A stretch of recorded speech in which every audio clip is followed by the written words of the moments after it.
അസ്സലാമു അലൈക്കും വറഹ്മത്തുള്ളാഹി വബറകാതുഹു. ബിസ്മില്ലാഹിർ റഹ്മാനിർ റഹീം. അൽഹംദുലില്ലാഹി റബ്ബിൽ ആലമീൻ. വസ്സലാത്തു വസ്സലാമു അലാ അഫ്ദലിൽ മുർസലീന വഅലാ ആലിഹി വസ്വഹ്ബിഹി അജ്മഈൻ. അമ്മാ ബഅദ്. സ്നേഹം നിറഞ്ഞ മഹദിയ സ്ഥാപനങ്ങളിലെ ഉസ്താദുമാരെ, ടീച്ചർമാരെ, പ്രിയപ്പെട്ട സഹോദരങ്ങളെ, മഹദിയ സ്ഥാപനങ്ങളുടെ വിവിധ കേന്ദ്രങ്ങളിൽ തഫ്സീറുമായി ബന്ധപ്പെട്ട് അതല്ലെങ്കിൽ ഖുർആനുമായി ബന്ധപ്പെട്ട് ക്ലാസ് എടുക്കുന്ന ആളുകളാണ്. അവർക്കുള്ള ഒരു ഓറിയന്റേഷനാണ് ഇവിടെ നടന്നുകൊണ്ടിരിക്കുന്നത്. 5 വർഷത്തിനിടയിൽ ഖുർആനിൻ്റെ പല ഏരിയകളും നാം ടച്ച് ചെയ്യുന്നുണ്ട്.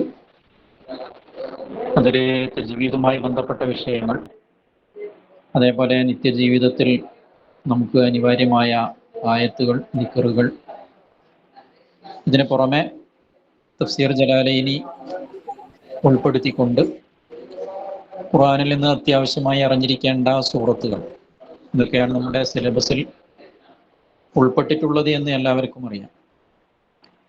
ഇന്നത്തെ ഈ ഒരു ഓറിയന്റേഷൻ കൊണ്ട്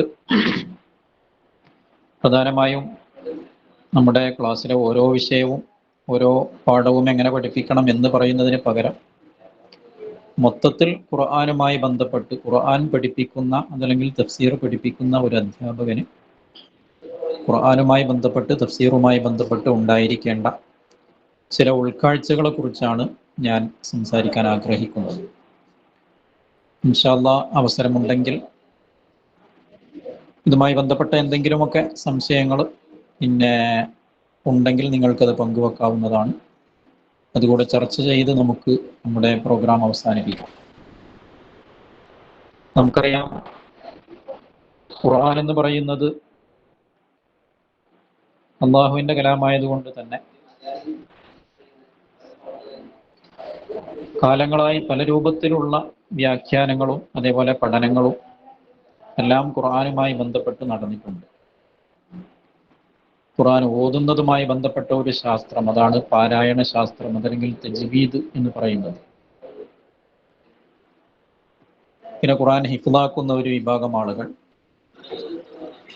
അതേപോലെ ഖുർആനിന് തഫ്സീർ നൽകുന്നതിൽ തന്നെ വ്യത്യസ്ത രീതിയിലുള്ള തഫ്സീറുകൾ, ഫിഖ്ഹിന് പ്രാധാന്യം കൊടുത്തുകൊണ്ടുള്ള തഫ്സീറുകൾ, അതേപോലെ ചരിത്രത്തിന് പ്രാധാന്യം കൊടുത്തുകൊണ്ടുള്ളത്, നഹവിന് പ്രാധാന്യം കൊടുത്തുകൊണ്ടുള്ളത്, ഇങ്ങനെ തഫ്സീറിൻ്റെ വ്യത്യസ്ത മേഖലകളിലുള്ള ഓരോ വിഷയങ്ങൾ ചർച്ച ചെയ്തുകൊണ്ടുള്ള തഫ്സീറുകൾ, ഇങ്ങനെ ധാരാളം പഠനങ്ങൾ ഈ തഫ്സീർ മേഖലയിൽ നടന്നുകൊണ്ടിരിക്കുന്നുണ്ട്. അപ്പോൾ നമ്മൾ ഖുർആൻ പഠിപ്പിക്കുന്ന അതല്ലെങ്കിൽ തഫ്സീർ പഠിപ്പിക്കുന്ന അധ്യാപകന്മാരാകുമ്പോൾ അത്തരം എല്ലാ മേഖലകളെക്കുറിച്ചും ചെറിയ ഒരു അവബോധം നമുക്ക് ഉണ്ടായിരിക്കൽ അനിവാര്യമാണ്. നമുക്കറിയാം, നമ്മൾ തഫ്സീർ ജലാലൈനിയാണ് കാര്യമായി പഠിപ്പിക്കുന്നത്. ജലാലൈനി പഠിപ്പിക്കുമ്പോൾ തന്നെ ആ ജലാലൈനി ഏത് തഫ്സീറുകളിൽ നിന്നാണോ രൂപം കൊണ്ടിട്ടുള്ളത് അത്തരം തഫ്സീറുകളെ കുറിച്ചുള്ള ഒരു ചെറിയ ചിത്രം നമ്മുടെ മനസ്സിലുണ്ടായിരിക്കണം. ബഹുമാനപ്പെട്ട ഇമാം ജലാലുദ്ദീൻ സുയൂത്തിയും അതേപോലെ ഇമാം ജലാലുദ്ദീൻ അൽ മഹല്ലിയുമാണ് തഫ്സീർ ജലാലൈനിയുടെ കർത്താക്കൾ. അതുകൊണ്ടാണ് ജലാലൈനി എന്ന പേരതിന് വന്നത്. ഈ 2 ഇമാമുകളും നമ്മുടെ ശാഫിഈ മദ്ഹബിൽ വളരെ മുഹഖിഖീങ്ങളായി, തഹ്ഖീഖിൻ്റെ ഉടമകളായി അറിയപ്പെട്ട ഇമാമുകളാണ്. അപ്പോൾ അവരുടെ വ്യാഖ്യാനത്തിന് സ്വാഭാവികമായും അതിൻ്റേതായ ഒരു പ്രാധാന്യവും പ്രാമുഖ്യവും ഒക്കെ ഉണ്ടാകും. അതുകൊണ്ടാണ് കേരളത്തിലുള്ള പള്ളി ദർസുകളിലും അതേപോലെ മതസ്ഥാപനങ്ങളിലുമൊക്കെ ജലാലൈനി എന്ന് പറയുന്നത് ഒരു പാഠ്യവിഷയമായി തഫ്സീറുകൾ ഓതുമ്പോൾ വളരെ പ്രാധാന്യം കൊടുത്തുകൊണ്ടുള്ള ഒരു തഫ്സീറായി നമ്മുടെ സിലബസുകളിൽ അംഗീകരിക്കപ്പെട്ടത്. ഇവിടെ ജലാലൈനിയിൽ ശരിക്കു പറഞ്ഞാൽ വളരെ ചുരുങ്ങിയ അർത്ഥം, ഒരു ആയത്തിന് ഒരു ലഫ്ള് 1-2 വാക്കുകളിൽ അർത്ഥം പറയുന്ന ഒരു ശൈലിയാണ് ജലാലൈനിക്കുള്ളത്.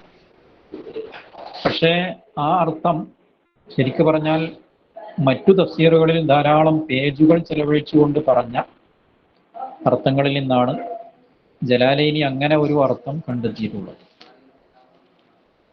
അപ്പോൾ നമ്മൾ ജലാലൈനി ക്ലാസ് എടുക്കുകയാണെങ്കിലും അത് ക്ലാസ് എടുക്കുന്നതിന് മുമ്പ് മറ്റ് തഫ്സീറുകൾ മുതാല ചെയ്തുകൊണ്ട്, മറ്റ് തഫ്സീറുകൾ വായിച്ചുകൊണ്ട് അതിൻ്റെ ആശയം മുഴുവനും നമ്മുടെ മനസ്സിൽ രൂപപ്പെട്ടതിന് ശേഷമായിരിക്കണം നമ്മൾ ക്ലാസ് എടുക്കേണ്ടത്. ജലാലൈനിയിൽ പറഞ്ഞ കേവലം ഒരു അർത്ഥം മാത്രം, ഒരു വാക്ക് മാത്രം വായിച്ച് അതിനർത്ഥം വെച്ച് പോകുന്നത് കൊണ്ട് കാര്യമായ ഒരു പുരോഗതി നമ്മുടെ ജീവിതത്തിലോ അതല്ലെങ്കിൽ നാം പഠിപ്പിക്കുന്ന നമ്മുടെ വിദ്യാർത്ഥികളുടെ ജീവിതത്തിലോ ഉണ്ടാവുകയില്ല. അപ്പോൾ നമ്മൾ ജലാലൈനിയാണ് പഠിപ്പിക്കുന്നതെങ്കിലും ആ ജലാലൈനി മുൻനിർത്തിക്കൊണ്ട് ആ ആയത്തിൻ്റെ ഉള്ളിൽ അടങ്ങിയിട്ടുള്ള ഖുർആനിൻ്റെ ആ ഒരു ആന്തരികമായ അതിൻ്റെ ഉള്ളിലടങ്ങിയിട്ടുള്ള വലിയ അർത്ഥ വൈപുല്യം എന്തെങ്കിൽ ആ അർത്ഥങ്ങളാണ് ശരിക്കും പറഞ്ഞാൽ നമ്മൾ കുട്ടികൾക്ക് പഠിപ്പിച്ചു കൊടുക്കേണ്ടത്. ഒന്ന് രണ്ട് ഉദാഹരണങ്ങൾ പറയുകയാണെങ്കിൽ, നമ്മൾ ഓതുന്ന ഭാഗത്തല്ലെങ്കിലും ചെറിയ ഉദാഹരണങ്ങൾ പറയുകയാണെങ്കിൽ, തഫ്സീറിൻ്റെ ലോകത്ത് ആധികാരികമായി അംഗീകരിക്കപ്പെടുന്ന ആദ്യകാല തഫ്സീറുകളിൽപ്പെട്ടതാണ് ബഹുമാനപ്പെട്ട ഇമാം ഇബ്നു ജരീർ ത്വബരിയുടെ ജാമിഉൽ ബയാൻ എന്ന് പറയുന്ന തഫ്സീർ ത്വബരി എന്നൊക്കെ പറയും. നമ്മൾ ജലാലൈനിയും അതേപോലെ തഫ്സീർ ത്വബരിയും തമ്മിൽ ഒരു താരതമ്യ പഠനം നടത്തി നോക്കുകയാണെങ്കിൽ, ജലാലൈനിയിൽ പറഞ്ഞ പല അർത്ഥങ്ങളും ഇമാം ത്വബരി റഹ്മത്തുള്ളാഹി അലൈഹി പ്രബലമാക്കിയ അർത്ഥമാണ് ജലാലൈനിയിൽ നമുക്ക് കാണാൻ സാധിക്കുന്നത്. ഇമാം ത്വബരിയുടെ ഒരു രീതി എന്ന് പറഞ്ഞാൽ ഒരു ആയത്തിനെ 3-4 പേജുകൾ ചെലവഴിച്ചുകൊണ്ടാണ് ചിലപ്പം വ്യാഖ്യാനം പറയുക. പറഞ്ഞാൽ അതിൽ വന്ന എല്ലാ അഭിപ്രായങ്ങളും ബഹുമാനപ്പെട്ടവർ ഉദ്ധരിക്കും. ആ അഭിപ്രായങ്ങളൊക്കെ ഉദ്ധരിച്ചതിന് ശേഷം അവസാനം ഇമാം ത്വബരി റഹ്മത്തുള്ളാഹി അലൈഹി അതിൻ്റെ ഒരു ഖുലാസ, വസ്സവാബു ഇൻദി, ഈ വിഷയത്തിലെ എൻ്റെ അഭിപ്രായം എന്നതാണ്, അതല്ലെങ്കിൽ ഈ വിഷയത്തിൽ ശരി ഇന്നതാണ് എന്ന് പറഞ്ഞുകൊണ്ട് അതിൻ്റെ ഒരു നിരൂപണം ബഹുമാനപ്പെട്ട ഇമാം ത്വബരി റഹ്മത്തുള്ളാഹി അലൈഹി നടത്താറുണ്ട്. ആ ത്വബരി ഇമാം നടത്തിയ ആ ഒരു നിരൂപണം, ആ ഒരു അർത്ഥമായിരിക്കും ഇമാം മഹല്ലിയും അതേപോലെ ഇമാം സുയൂത്തിയും ഒക്കെ ജലാലൈനിയിൽ കൊടുക്കുന്നത്. ഉദാഹരണത്തിന് മൂസാ നബി അലൈഹി സ്വലാമിൻ്റെ ചരിത്രത്തിൽ കാണാൻ പറ്റും. ബനു ഇസ്രായേലിൽപ്പെട്ട, മൂസാ നബിയുടെ ചരിത്രമല്ല, ബനു ഇസ്രായേലിൽപ്പെട്ട ഒരു നബിയുടെ കാലത്ത് ത്വാലൂത്ത് എന്ന് പറയുന്ന ഒരാളെ രാജാവാക്കിയതുമായി ബന്ധപ്പെട്ട ഒരു സംഭവം സൂറത്തുൽ ബഖറയിൽ ഉദ്ധരിക്കുന്നു. അപ്പൊ അവര് പറയുന്നുണ്ട്, ഞങ്ങൾക്ക് എന്തെങ്കിലും ഒരു ദൃഷ്ടാന്തം തരണം. അപ്പൊ അതിന് അല്ലാഹു തആല പറയുന്നത്, ഇന്ന ആയത മുൽകിഹി അൻ യഅതിയകുമു താബൂതു ഫീഹി സക്കീനത്തും മിർ റബ്ബിക്കും, നിങ്ങൾക്കൊരു താബൂത്ത് വരും, അതിൽ നിങ്ങളുടെ റബ്ബിന്റെ ഭാഗത്ത് നിന്നുള്ള ഒരു സക്കീനത്ത് ഉണ്ടാകും. ഇവിടെ സക്കീനത്ത് ഉണ്ടാകും എന്ന് പറഞ്ഞാൽ എന്താണ് ഉദ്ദേശം എന്നതുമായി ബന്ധപ്പെട്ട് പണ്ഡിത ലോകത്ത് ധാരാളം ചർച്ചകൾ നടക്കുന്നുണ്ട്. ഇമാം ത്വബരി റഹ്മത്തുള്ളാഹി അലൈഹി അതുമായി ബന്ധപ്പെട്ട്, സക്കീനത്തുമായി ബന്ധപ്പെട്ട് വലിയ ചർച്ചകൾ നടത്തിയതിനു ശേഷം അവസാനം പറയുന്നത്, സക്കീനത്ത് എന്ന് പറഞ്ഞാൽ മാ തസ്കുനു ഇലൈഹൽ ഖുലൂബ്, നമ്മുടെ മനസ്സിന് സമാധാനം നൽകുന്ന ഘടകം എന്നതാണ്. അപ്പോൾ 4-5 പേജുകൾ ഉദ്ധരിച്ച് അതിനവസാനമായി ആറ്റിക്കുറുക്കി ബഹുമാനപ്പെട്ട ഇമാം ത്വബരി റഹ്മത്തുള്ളാഹി അലൈഹി കൊടുത്ത അർത്ഥം മനസ്സമാധാനം നൽകുന്ന ഒരു വസ്തു എന്നതാണ്. ആ അർത്ഥമാണ് ഇമാം ജലാലൈനി ആ തഫ്സീറുൽ ജലാലൈനിയിൽ നോക്കിയാൽ സക്കീനത്തുൻ എന്നതിന് ഐ തുമഇനീനത്തുൽ ഖുലൂബിക്കും എന്നർത്ഥം കൊടുത്തതായി കാണാൻ പറ്റും. നിങ്ങളുടെ മനസ്സിന് സമാധാനം നൽകുന്ന കാര്യം. ഞാൻ പറഞ്ഞു വരുന്നത്, ത്വബരി ഇമാം ആറ്റിക്കുറുക്കി പറഞ്ഞ അതിൻ്റെ ഏറ്റവും അകക്കാമുള്ള അന്തസ്സത്തയുള്ള ആ ഒരർത്ഥമാണ് തഫ്സീർ ജലാലൈനിയിൽ നമുക്ക് കാണാൻ സാധിക്കുന്നത്. അങ്ങനെ ഓരോ ആയത്തുകളും നമ്മൾ ജലാലൈനി എന്ന് പറയുന്ന ആ ഒരു തഫ്സീർ കേവലം ചെറിയൊരു തഫ്സീറാണ് എന്ന് മനസ്സിലാക്കുന്നതിന് പകരം അതിനെ മറ്റ് തഫ്സീറുകൾ വെച്ചുകൊണ്ട് താരതമ്യം ചെയ്തുകൊണ്ടുള്ള ഒരു പഠനം, അതിനെ തഫ്സീറുൽ മുഖാറൻ എന്ന് പറയും. 2 തഫ്സീറുകൾ താരതമ്യം ചെയ്തുകൊണ്ടുള്ള ഒരു പഠനം നടത്തുന്നത് ഉപകാരപ്രദമായിരിക്കുമെന്നാണ് സൂചിപ്പിക്കുവാനുള്ളത്. ഇതിൽ നമുക്ക് തഫ്സീർ തൊബരി ഉപയോഗപ്പെടുത്താം. അതേപോലെ മഹാനായ അല്ലാമ ഇബ്നു കസീർ റഹ്മത്തുള്ളാഹി അലൈഹിയുടെ തഫ്സീറുൽ ഖുർആനിൽ അദീം, തഫ്സീർ ഇബ്നു കസീർ എന്നൊക്കെ പറയും, അത് ഉപയോഗപ്പെടുത്താം. അതേപോലെ ഇമാം ഖുർത്തുബിയുടെ അൽ ജാമിഉ ലി അഹ്കാമിൽ ഖുർആൻ, ഇമാം ഖുർത്തുബിയുടെ തഫ്സീർ ഉപയോഗപ്പെടുത്താം. പിന്നെ ഓരോ വിഷയാടിസ്ഥാനത്തിൽ പല തഫ്സീറുകളുണ്ട്. ഇപ്പോൾ പിന്നെ നഹവിന് മാത്രം പ്രാധാന്യം കൊടുക്കുന്ന തഫ്സീറാണ് ഇമാം അബൂ ഹയ്യാനുൽ അൻദലസിയുടെ അൽ ബഹറുൽ മുഹീത്ത് എന്ന് പറയുന്ന തഫ്സീർ. ചരിത്രത്തിന് പ്രാധാന്യം കൊടുക്കുന്ന തഫ്സീറാണ് ഇമാം ഖാസിൻ റഹ്മത്തുള്ളാഹി അലൈഹിയുടെ തഫ്സീറുൽ ഖാസിൻ. അതേപോലെ പിന്നെ ഹദീസുകൾ മാത്രം ഉദ്ധരിക്കുന്ന, എന്ന് പറഞ്ഞാൽ ഓരോ ആയത്തിലും ആ ആയത്തുമായി ബന്ധപ്പെട്ട് ഉദ്ധരിക്കപ്പെട്ട ഹദീസുകൾ മാത്രം ഉദ്ധരിക്കുന്ന തഫ്സീറാണ് ബഹുമാനപ്പെട്ട ഇമാം സുയൂത്തി റഹ്മത്തുള്ളാഹി അലൈഹിയുടെ അദ്ദുറുൽ മൻസൂർ എന്ന് പറയുന്ന തഫ്സീർ.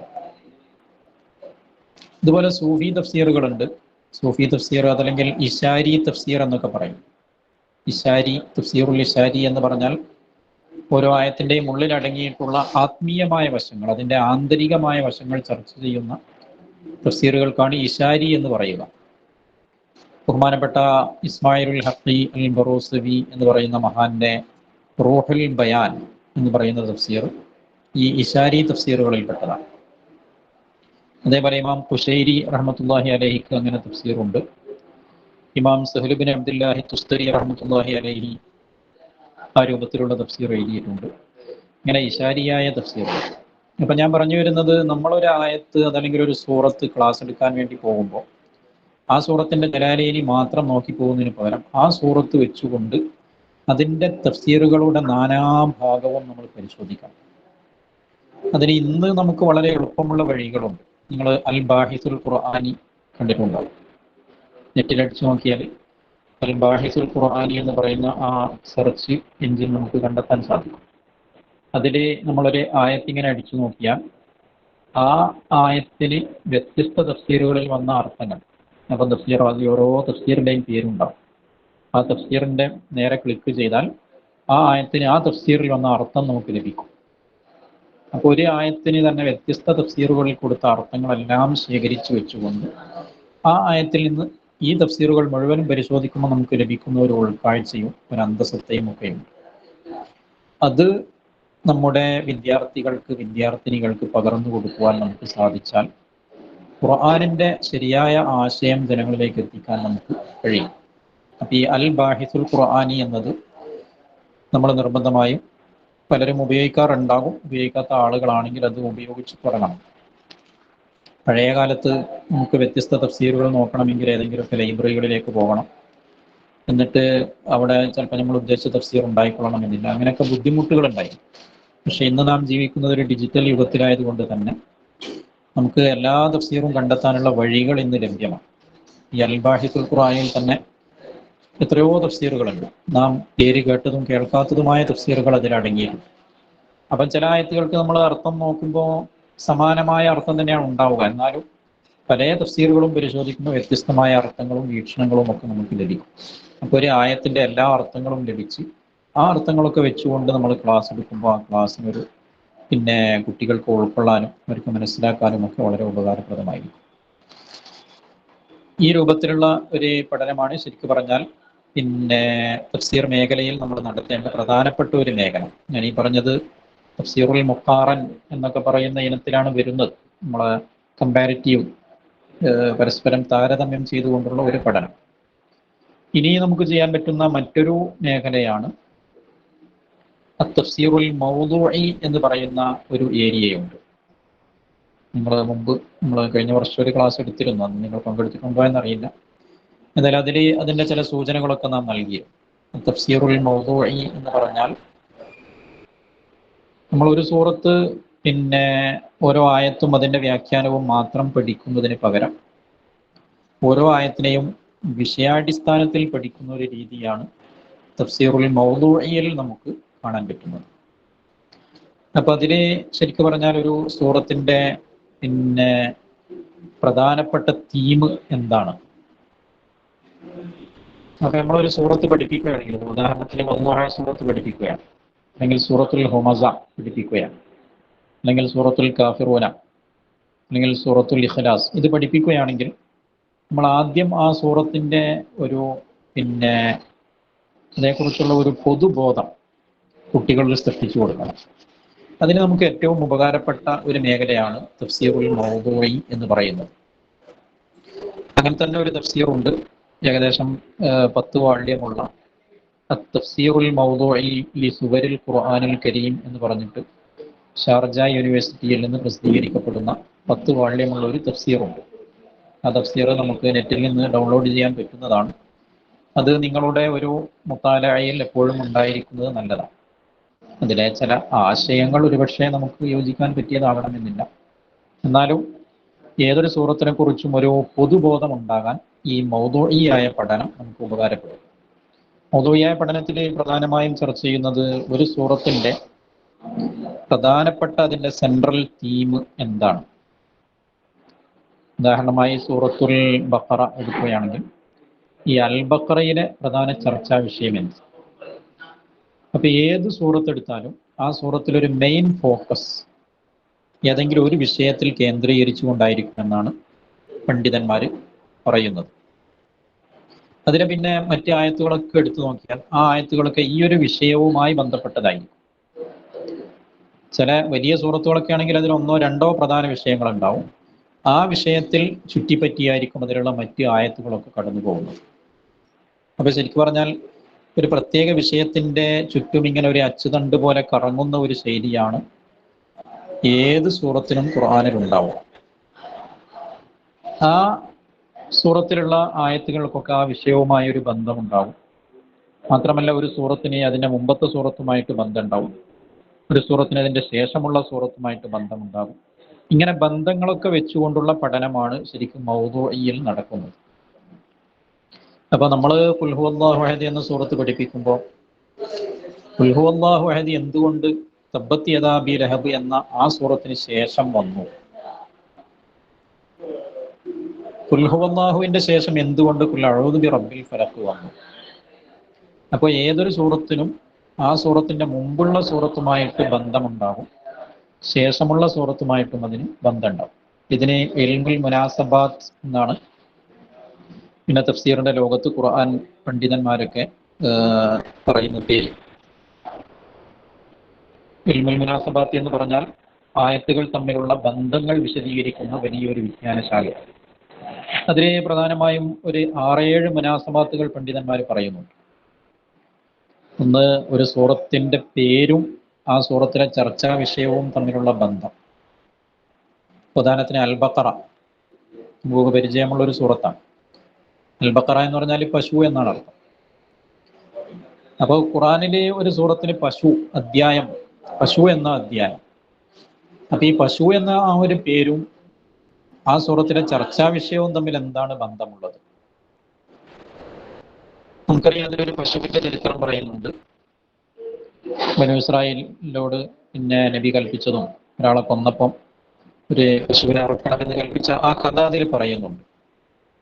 പക്ഷെ ആ കഥയും ആ സൂറത്തിലെ മെയിൻ തീമുമായിട്ട് എന്തെങ്കിലുമൊക്കെ ബന്ധമുണ്ടോ എന്ന പഠനങ്ങൾ നടന്ന കൂട്ടത്തിൽ പണ്ഡിതന്മാർ പറയുന്നത് അതിൽ നമുക്ക് കാണാൻ പറ്റുന്ന ഒരു വലിയ ബന്ധം എന്ന് പറയുന്നത്, പശു എന്നത് ശരിക്കു പറഞ്ഞാൽ ഒരു ശിർക്കിൻ്റെ അതല്ലെങ്കിൽ ബഹുദൈവ വിശ്വാസത്തിൻ്റെ ഒരു സിമ്പലാണ്, ഒരു പ്രതീകമാണ്.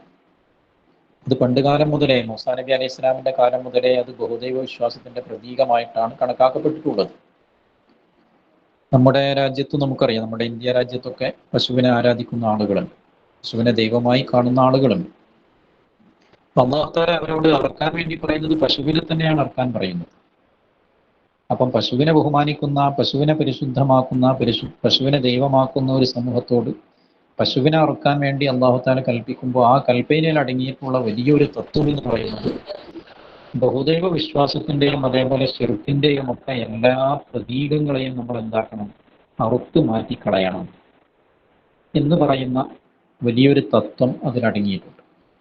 അപ്പോൾ അൽ ബഖറ സൂറത്ത് പ്രധാനമായും അതിൻ്റെ സെൻട്രൽ തീം എന്ന് പറയുന്നത് തൗഹീദാണ്, ഏകദൈവ വിശ്വാസമാണ്. ഏകദൈവ വിശ്വാസത്തെ പ്രോത്സാഹിപ്പിക്കുന്ന, അതിനെ പ്രൊമോട്ട് ചെയ്യുന്ന, അതിനുവേണ്ടി ധാരാളം തെളിവുകൾ നിരത്തുന്ന ബഹുദൈവ വിശ്വാസികൾക്കെതിരെയും അതേപോലെ നസറാക്കൾക്കെതിരെ, മുനാഫിക്കുകൾക്കെതിരെ, മുശ്രിക്കുകൾക്കെതിരെയൊക്കെ ശബ്ദിക്കുന്ന ഒരു സൂറത്തിന് അൽ ബഖറ എന്ന് പേര് വന്നപ്പോൾ ആ പേരും ആ വിഷയവും തമ്മിലുള്ള അഭേദ്യമായൊരു ബന്ധമാണ് നമുക്ക് ഇവിടെ കാണാൻ പറ്റുന്നത്. തൗഹീദാണ് അൽ ബഖറയുടെ ചർച്ചാ വിഷയം.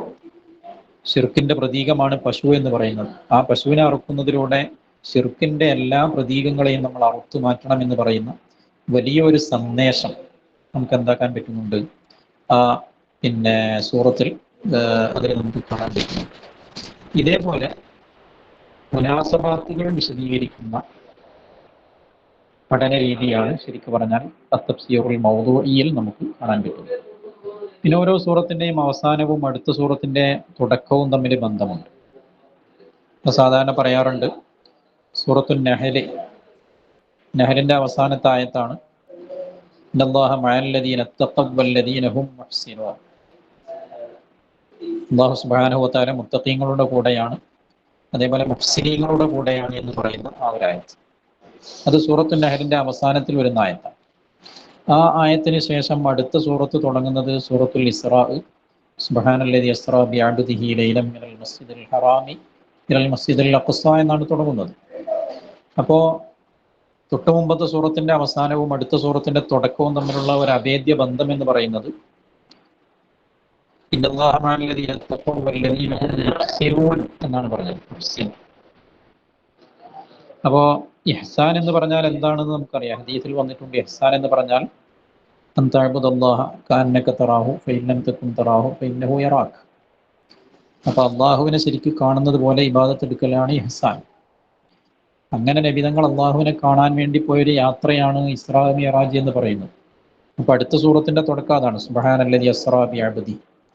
ഇങ്ങനെ സൂറത്തുകളുടെ അവസാനവും അടുത്ത സൂറത്തിന്റെ തുടക്കവും, പിന്നെ ഒരു സൂറത്തിന്റെ തുടക്കവും ആ സൂറത്തിന്റെ അവസാനവും, ഒരു സൂറത്തും അടുത്ത സൂറത്തും, ഇങ്ങനെയൊക്കെ ധാരാളം മുനാസബാത്തുകൾ, കണക്ഷനുകൾ വിശുദ്ധ ഖുർആനിൽ നിലനിൽക്കുന്നുണ്ട് എന്നും അത് വെച്ചുകൊണ്ടായിരിക്കണം നാം പഠനം നടത്തേണ്ടത് എന്നുമാണ് പണ്ഡിതന്മാർ വിശദീകരിച്ചിട്ടുള്ളത്.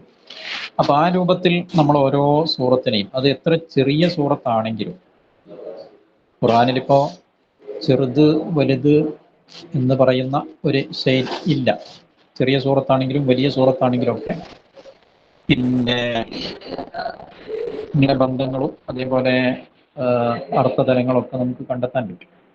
ഉദാഹരണത്തിന് ഇഖ്ലാസ് സൂറത്താണെങ്കിൽ ശരിക്കും പറഞ്ഞാൽ ചെറിയൊരു സൂറത്താണ് സൂറത്തുൽ ഇഖ്ലാസ്. ഖുൽ ഹുവല്ലാഹു അഹദ് അല്ലാഹുസ് സമദ് ലം യലിദ് വലം യൂലദ് വലം യകുൽ ലഹു കുഫുവൻ അഹദ്. അപ്പൊ ഇവിടെ നമുക്ക് അർത്ഥം പെട്ടെന്ന് പറയാൻ പറ്റും. അള്ളാഹു ഒരുവനാണ്, അവൻ നിരാശ്രയനാണ്, ജനിച്ചിട്ടില്ല, ജനിപ്പിച്ചിട്ടില്ല, ഇങ്ങനെ അർത്ഥം പറയാൻ പറ്റും. പക്ഷേ ഈ സൂറത്തിന് ഖുർആനിന്റെ 1/3 സുലുസ് എന്ന് പറയുന്ന ഒരു പദവി അല്ലാഹു തആല നൽകിയിട്ടുണ്ട്. അത് നബി സല്ലല്ലാഹു അലൈഹി വസല്ലമ തങ്ങളും വിശദീകരിക്കുന്നുണ്ട്. അപ്പൊ അങ്ങനെ വരുമ്പോൾ ഖുൽ ഹുവല്ലാഹു അഹദ് എന്ന് പറയുന്ന ഈ ഒരു സൂറത്തിന് ഇത്രയും വലിയ പദവി ലഭിക്കണമെങ്കിൽ അതിൻ്റെ ഉള്ളിൽ അത്രയും വലിയ ആശയങ്ങൾ അടങ്ങിയിരിക്കണം. ഒന്ന്, തൗഹീദാണ് അതിലെ പ്രധാനപ്പെട്ട ചർച്ചാ വിഷയം. അതോടൊപ്പം ലം യലിദ് വലം യൂലദ് വലം യകുൽ ലഹു കുഫുവൻ അഹദ് എന്നൊക്കെ പറയുന്നതിൽ ആ കാലഘട്ടത്തിൽ നിലനിന്നിരുന്ന യഹൂദികൾ, അതേപോലെ നസാറാക്കൾ, മുശ്രിക്കുകൾ തുടങ്ങിയ പല വിഭാഗം ആളുകളിലേക്കുമുള്ള സൂചനകൾ നമുക്ക് കാണാൻ സാധിക്കും. ലം യലിദ്, അള്ളാഹുവിന് സന്താനങ്ങളില്ല എന്നാണ് ആ ആയത്ത് പറയുന്നത്. എന്നാലേ നസാറാക്കൾ പറയുന്നത് ഈസാ നബി അലൈഹി സ്വലാം അള്ളാഹുവിന്റെ പുത്രനാണ് എന്നാണ്. വലം യൂലദ്, യേശു ഈസാ നബി ദൈവമാണ് എന്നാണ് പറയുന്നത്. ഈ ഈസാ നബി ആണെങ്കിൽ മറിയമിന്റെ പുത്രനാണ്. അപ്പം ദൈവം മറ്റൊരാളുടെ മകനായി ജനിക്കുന്ന ഒരു വിശ്വാസമാണ് നസാറാക്കൾ വെച്ച് പുലർത്തുന്നത്. അവരെ പിന്നെ റദ്ദ് ചെയ്തുകൊണ്ടാണ്, അല്ലെങ്കിൽ എതിർത്തുകൊണ്ടാണ് ലം യലിദ് വലം യൂലദ് എന്ന് പറയുന്ന ആ ആയത്ത് വരുന്നത്. അപ്പൊ അതിലെ ഓരോ പദങ്ങളും ഓരോ വിഭാഗത്തെ സൂചിപ്പിക്കുകയാണ്. ആ ഓരോ വിഭാഗത്തിനും വ്യത്യസ്തമായ വീക്ഷണങ്ങൾ, അതേപോലെ വ്യത്യസ്തമായ ദൈവവിശ്വാസങ്ങൾ എല്ലാം അടങ്ങിയിട്ടുണ്ട്. അപ്പൊ അങ്ങനെയുള്ള നാനാവിഭാഗം ആളുകളെയും അവരുടെ വിശ്വാസങ്ങളെയും ഒക്കെ ചോദ്യം ചെയ്തുകൊണ്ട് അതിനെ നിരൂപിച്ചുകൊണ്ടുള്ള ഒരു സൂറത്താണ് സൂറത്തുൽ ഇഖ്ലാസ് എന്ന് പറയുന്നത്. അപ്പോൾ അതിൽ നമുക്ക് അതിനെക്കുറിച്ചുള്ള പഠനങ്ങൾ നടത്താൻ കഴിയണം. ഖുൽ ഹുവല്ലാഹു അഹദ്, അല്ലാഹു സ്വമദ്. അള്ളാഹു നിരാശ്രയനാണ്, സ്വമദാണ്. അപ്പോൾ അള്ളാഹു ദൈവത്തിന് മറ്റൊരാളെ ആശ്രയിക്കേണ്ടി വരുമെന്ന വിശ്വാസം അക്കാലത്ത് ആർക്കെങ്കിലും ഉണ്ടായിരുന്നോ? അത് ലോകത്തിൽ ആർക്കൊക്കെയാണ് ഉള്ളത് എന്ന രൂപത്തിലുള്ള പഠനങ്ങൾ നമ്മൾ നടത്തണം. ലം യലിദ് എന്ന് പറയുമ്പോൾ ജനിച്ചിട്ടില്ല, അപ്പോൾ ദൈവം ജനിക്കും എന്ന് വിശ്വാസമുള്ളവർ ആര്? ലം യൂലദ് എന്ന് പറയുമ്പോൾ ദൈവം മറ്റൊരാളുടെ മകനല്ല, മകളല്ല, അപ്പം ദൈവം മറ്റൊരാളുടെ മകനാകും മകളാകും എന്നാർക്കൊക്കെയാണ് വിശ്വാസമുള്ളത്? ഫലം യകുല്ലഹു കുഫുവൻ അഹദ്. അള്ളാഹുവിന് തുല്യമായി ആരുമില്ല എന്ന്. അപ്പം അള്ളാഹിന് തുല്യമായി ആരൊക്കെയോ ഉണ്ട് എന്ന് വിശ്വസിക്കുന്ന സമൂഹങ്ങൾ ആരൊക്കെ? ഇങ്ങനെ ലോകത്ത് കഴിഞ്ഞു പോയ ജനങ്ങളുടെ മുഴുവനും ദൈവവിശ്വാസത്തെക്കുറിച്ചുള്ള വലിയ പഠനങ്ങൾ നടത്താൻ ചെറിയ ചെറിയ സൂചനകൾ ഇവിടെയുണ്ട്. നമ്മളെ സൂറത്തുൽ ഇഖ്ലാസിലുണ്ട്. അപ്പോൾ സൂറത്ത് നമുക്ക് ചെറുതായി തോന്നുമ്പോഴും ആ സൂറത്തിൻ്റെയൊക്കെ ഉള്ളിൽ വലിയ വലിയ ആശയതലങ്ങൾ നമുക്ക് കണ്ടെത്താനും അത് കൂടുതൽ പഠനങ്ങൾ നടത്താനും ഒക്കെ നമുക്ക് സാധിക്കും. അപ്പം അങ്ങനെയുള്ള പഠനങ്ങൾ കൂടെ നടത്തിയതിന് ശേഷം ആ ഒരു അറിവ് മുഴുവനും ശേഖരിച്ചതിന് ശേഷം നമ്മൾ ക്ലാസ് എടുക്കുമ്പോൾ സ്വാഭാവികമായും നല്ല ഒരു ഉൾക്കാഴ്ച നമ്മുടെ കുട്ടികൾക്ക് കൊടുക്കുവാൻ നമുക്ക് സാധിക്കും. അപ്പം തഫ്സീറുമായി ബന്ധപ്പെട്ട് ഇത്തരം വിഷയങ്ങളാണ് പ്രധാനമായും നമ്മൾ ശ്രദ്ധിക്കാനുള്ളത്. പിന്നെ തഫ്സീറിന് പുറമെ നമ്മൾ തജ്വീദ് അതേപോലെ മറ്റു കാര്യങ്ങളൊക്കെ പഠിപ്പിക്കുന്നുണ്ട്. ചെറിയ ചെറിയ ആയത്തുകൾ, സൂറത്തുകളൊക്കെ നമ്മൾ പഠിപ്പിക്കുന്നുണ്ട്. അതൊക്കെ അതിൻ്റെ രീതിയിൽ തന്നെ നമുക്ക് പഠിപ്പിക്കാവുന്നതാണ്. പ്രത്യേകിച്ച് തജ്വീദ് എന്ന് പറയുമ്പോഴും നമ്മുടെ ഇൽമുൽ ഖിറാഅത്തിനെ കുറിച്ചൊക്കെ ചെറിയൊരു അവബോധം കുട്ടികൾക്ക് ഉണ്ടാക്കി കൊടുക്കുന്നത് നല്ലതാണ്. എന്ന് പറഞ്ഞാൽ തജ്വീദ്, നമ്മളിന്ന് ഓതിക്കൊണ്ടിരിക്കുന്ന തജ്വീദ് എന്ന് പറയുന്നത് ബഹുമാനപ്പെട്ട ഹഫ്സ് റളിയല്ലാഹു അൻഹുവിലൂടെ നമുക്ക് കിട്ടിയ ഖിറാഅത്താണ്. എന്ന് പറഞ്ഞാൽ ഖുർആൻ പല രൂപത്തിലും ഓതാം. ഒരായത്ത് തന്നെ വ്യത്യസ്ത രൂപങ്ങളിൽ ഓതാൻ പറ്റും. അത് നമ്മളങ്ങനെ ഉണ്ടാക്കുന്നതല്ല, മറിച്ച് അല്ലാഹു തആല നബി സല്ലല്ലാഹു അലൈഹി വസല്ലമ തങ്ങൾക്ക് അങ്ങനെ ഓതാൻ പഠിപ്പിച്ചു കൊടുത്തതും നബിതങ്ങൾ സഹാബികൾക്ക് ഓതി കൊടുത്തതുമാണ്. അപ്പം നബിതങ്ങൾ ഖുൽ ഹുവല്ലാഹു അഹദ് അല്ലാഹു സ്വമദ് എന്നത് ഒരു പ്രാവശ്യം അങ്ങനെ ഓതി കൊടുത്തിട്ടുണ്ടാവും, വേറൊരു പ്രാവശ്യം വേറെ രീതിയിൽ ഓതി കൊടുത്തിട്ടുണ്ടാവും. അപ്പം നബിതങ്ങൾ എങ്ങനെയാണോ ഓതിക്കൊടുത്തത് അതുപോലെ ഓതുക എന്നതാണ് തജ്വീദിൻ്റെ ഒരു അന്തസത്ത എന്ന് പറയുന്നത്. അപ്പം അത് വ്യത്യസ്തമായ ഓത്തുകൾ ഉണ്ട് എന്നും ആ ഓത്തുകളൊക്കെ നബിതങ്ങളിലേക്ക് എത്തുന്നതാണ് എന്നൊക്കെ ചെറിയ രൂപത്തിലൊരു അവബോധം നമ്മുടെ കുട്ടികൾക്ക് പറഞ്ഞു കൊടുക്കുന്നത് നല്ലതാണ്. പക്ഷേ നമ്മുടെ ഓത്ത് എന്ന് പറയുന്നത്, നമ്മുടെ ഖിറാഅത്ത് എന്ന് പറയുന്നത് മഹാനായ ഇമാം ഹഫ്സ് റളിയല്ലാഹു അൻഹു, ഇമാം ആസിം റളിയല്ലാഹു അൻഹുവിലൂടെ ഉദ്ധരിച്ച് നമുക്ക് ലഭിച്ചിട്ടുള്ള ഖിറാഅത്താണ് നാം ഇന്ന് ഓതിക്കൊണ്ടിരിക്കുന്ന സാധാരണ ഖിറാഅത്ത് എന്ന് പറയുന്നത്. ലോകതലങ്ങളിൽ ആഫ്രിക്കൻ രാജ്യങ്ങളിലും മറ്റുമൊക്കെ വ്യത്യസ്തമായ ഖിറാഅത്തുകളും മറ്റുമൊക്കെ നടക്കുന്നുണ്ട്. അത് വേറെ ഇമാമിയങ്ങളിലൂടെ അവർക്ക് കിട്ടിയതാണ്. ആ ഇമാമിയങ്ങളിലൂടെ നബി സല്ലല്ലാഹു അലൈഹി വസല്ലമ തങ്ങൾ വരെ എത്തുന്ന സനദ് സഹിതമാണ് അവർ അത് ഓതിക്കൊണ്ടിരിക്കുന്നത്. അപ്പോൾ തജ്വീദുകളൊക്കെ പഠിക്കുമ്പോഴും ഈ ഇൽമുൽ ഖിറാഅത്തുമായി ബന്ധപ്പെട്ട ഒരു ചെറിയ ബോധം നമ്മുടെ കുട്ടികൾക്ക് ഉണ്ടാക്കി കൊടുക്കുന്നത് വളരെ അനിവാര്യമായ ഒരു കാര്യമാണെന്നാണ് അതുമായി ബന്ധപ്പെട്ട് സൂചിപ്പിക്കുവാനുള്ളത്. പിന്നെ നമ്മൾ തഫ്സീറുകളിലെ മോഡേൺ പുതിയ പുതിയ ട്രെൻഡുകളെ കുറിച്ചും ഇന്ന് നടന്നുകൊണ്ടിരിക്കുന്ന ചലനങ്ങളെക്കുറിച്ചുമൊക്കെ വായനകൾ നമുക്ക് ഉണ്ടായിരിക്കണം. പ്രത്യേകിച്ച് പല രീതിയിലുള്ള ഖുർആൻ്റെ തഫ്സീറിൻ്റെ ശൈലികളും മറ്റുമൊക്കെ ഓരോ കാലത്തും രൂപപ്പെട്ടു വരുന്നുണ്ട്. അതിലെ മൗദൂഇ എന്നത് നമ്മൾ പറഞ്ഞു. അതേപോലെ മറ്റൊരു മേഖലയാണ് തഫ്സീറുൽ ഇൽമി എന്ന് പറയും. ഇൽമി എന്ന് പറഞ്ഞാൽ ശാസ്ത്രീയമായ വ്യാഖ്യാനങ്ങൾ, ശാസ്ത്രീയമായ വിശദീകരണങ്ങൾ. അതായത് ഖുർആനിൽ പറഞ്ഞ പല ശാസ്ത്ര സത്യങ്ങളിലേക്കും സൂചനകൾ നൽകിക്കൊണ്ടുള്ള തഫ്സീറുകളൊക്കെ ഇന്ന് ലഭ്യമാണ്. പക്ഷേ അത് പറയുമ്പോൾ നമ്മൾ പ്രധാനമായും ശ്രദ്ധിക്കേണ്ടത്, നാം പറയുന്നത് ശരി തന്നെയാണോ എന്ന് ബോധ്യപ്പെട്ടതിന് ശേഷം മാത്രമേ ഖുർആനെ നമ്മൾ ശാസ്ത്രീയമായി വ്യാഖ്യാനിക്കാൻ പാടുള്ളൂ. അല്ലാത്ത പക്ഷം ശാസ്ത്രം തിരുത്തും, പിന്നെ ഖുർആൻ നമ്മൾ തിരുത്തേണ്ടി വരും. അപ്പോൾ അതിന് പകരം നമ്മളൊരു ആയത്തെടുത്തിട്ട് അതിലെ ശാസ്ത്രീയ വശം നോക്കുമ്പോൾ അത് കൃത്യമായി ശാസ്ത്രീയമായി തെളിയിക്കപ്പെട്ടതാണ് എന്ന് ബോധ്യപ്പെട്ടതിൻ്റെ അടിസ്ഥാനത്തിൽ നമുക്ക് വേണമെങ്കിൽ തഫ്സീറുകളുടെ പിൻബലത്തോടുകൂടെ അത്തരം കാര്യങ്ങളൊക്കെ സമൂഹത്തിന് പറഞ്ഞു കൊടുക്കാവുന്നതാണ്.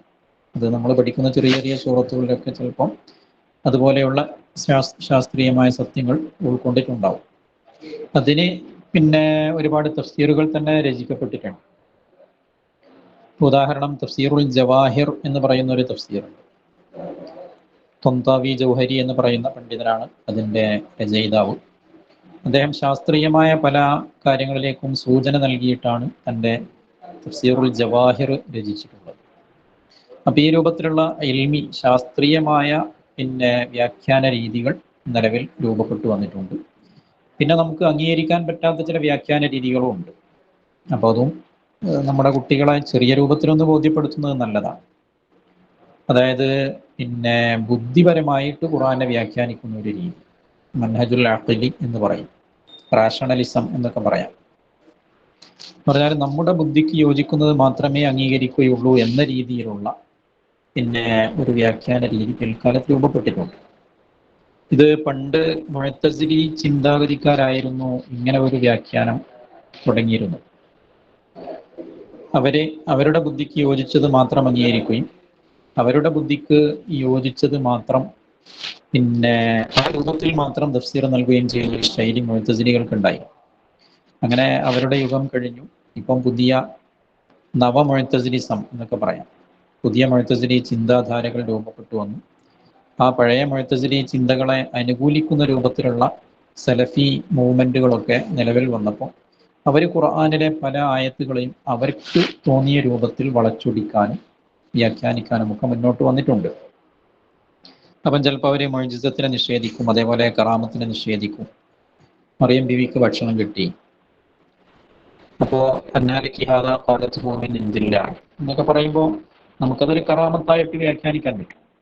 എന്നാൽ അങ്ങനെ ഒരു ഭക്ഷണം ആരും കൊണ്ടുകൊടുക്കാതെ കിട്ടുക, അതല്ലെങ്കിൽ കറാമത്തിലൂടെ ലഭിക്കുക എന്നതൊരിക്കലും നടക്കുകയില്ല എന്ന് പറഞ്ഞുകൊണ്ട് പിന്നെ കറാമത്തിനെയും മറ്റുമൊക്കെ നിഷേധിക്കുന്ന ആളുകളെ നമുക്ക് കാണാൻ പറ്റും.